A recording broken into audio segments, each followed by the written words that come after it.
Magandang araw sa ating lahat. Isang verse lang po sa Book of Romans chapter 8 verse 31. If God is with us, who can be against us?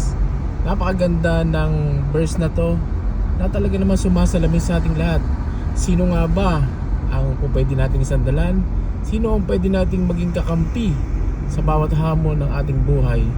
Napakarami natin gustong maging kakampi natin, gusto natin maging kakampi ang ating mga boss, ang mga supervisor, ang mga malalapit sa atin, yung mga kinagigiliwan natin, yung mga taong alam natin na malaki ang maitutulong sa atin sa araw-araw.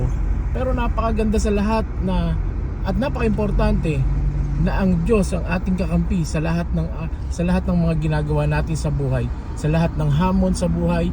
Yan ang Diyos ang siyang numero unong dapat nating kaagapay, laging sinasandalan.